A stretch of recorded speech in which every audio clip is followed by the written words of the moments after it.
Did you know John Donaldson was the first known African American to settle in the Thin Pinellas Peninsula? That was back in 1868. He bought land, raised a family, started a business, and got involved in the community. Now, this formerly enslaved man would later be part of the process of requesting that the then St. Pete, as we know it, become separate from Hillsborough County. You can learn stories about fascinating Floridians like Mr. Donaldson on the African American Heritage Trail.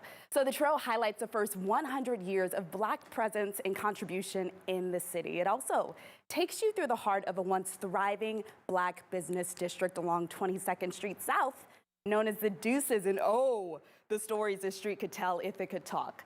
Luckily, the residents who lived through the highs and lows of the neighborhood are alive to tell the tales. We explore this rich history today.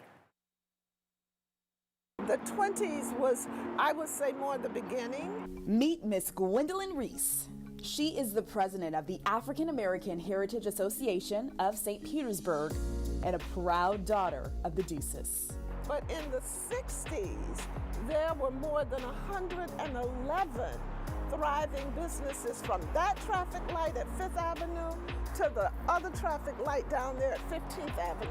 So we're talking 10 blocks with 111 thriving Black and Jewish businesses. That was the heyday. That was when it was at its best. And according to Miss Gwendolyn, there wasn't a business you could think of that wasn't on 22nd Street. So what kind of businesses are we talking about? We're talking cafes and restaurants. Our Black pioneering physicians had their offices on 22nd. Our Black dentists. We had 2 pharmacies, the Royal Theater, one of 2 Black theaters. The other one was in the gas plant neighborhood. We had Mercy Hospital, beauticians and barbers, and an ice cream parlor, and Geach's Barbecue. There's a mural of it down there on 9th Avenue. It was the best barbecue in the Southeast United States. And we cannot forget Sidney Harden's grocery store. This booming Black ecosystem wasn't happenstance. As Ms. Gwendolyn explains, it was a direct result of the times. A direct result of Jim Crow segregation, a direct result of redlining, which said that Black people could only live, you could work outside of that. So we had designated areas to live, and on the real estate maps and the bank maps, they actually outlined it in red, and that's why it was called redlining. So that forced us to be entrepreneurs and self-sufficient.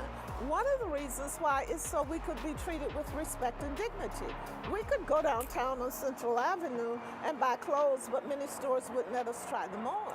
You could buy shoes, but you couldn't try them on. You had to deal with white and colored water fountains and white and colored restrooms, and we don't serve colored here, or colored served at the rear, or not being waited on. Even in the midst of the struggle for equal rights, there were bright moments. During the segregation era, the Manhattan Casino was a place for entertainment. Legendary American performers came here, a place where they were welcomed when they weren't allowed to step into white establishments. So performers like James Brown, Louis Armstrong, Duke Ellington, and Ray Charles. They were famous, but they couldn't perform in white venues. Just like the baseball players with the Cardinals and the Yankees couldn't stay in the hotel with their teammates.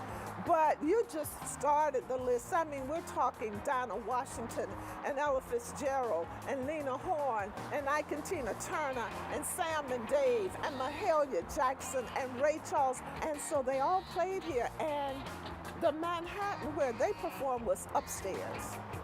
So we're talking before air conditioning, right? And so upstairs, and it was lined with windows, and I wasn't old enough. It closed before I became of age. So we came to Snow Peak, and we ordered our food and sat on the hood of our cars and listened. I heard every musician. I didn't see them, but I heard them. Now you may be asking yourself, what led to the demise or decline of this once lively neighborhood? Markers along the Heritage Trail explain there were a number of contributors. If you look over there and you see that interstate cutting straight through the heart of 22nd. Now you can drive under it, but if you follow it, it is like the Great Wall of China. It divides one part of the community from another. That's not just here. Throughout the country, Interstates were usually put up in communities of color. But this was sort of the beginning. When desegregation came after 1964 and places were ordered, so to speak, to open up to us, they didn't all do it. We were so happy to go to places we couldn't go to before. And so we took our business outside of our community. And that too led to the demise of many of the businesses. We've discussed what this community was like in the past, and today there are several organizations working together to ensure the Deuces return to the vibrant community it once was.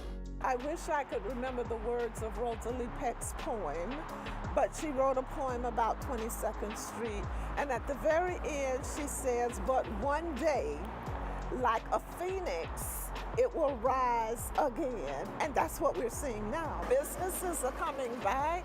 Some businesses have been more successful than others. We're seeing a beginning, and all you need is that little bit of a flicker of a flame to ignite passion and interest, and then it can go from a flicker to a full-blown flame, and that's what we're hoping for. All of this is about the revitalization and the resurrection of the Deuces. I want to give a big thank you to the Heritage Association for giving me all of those images.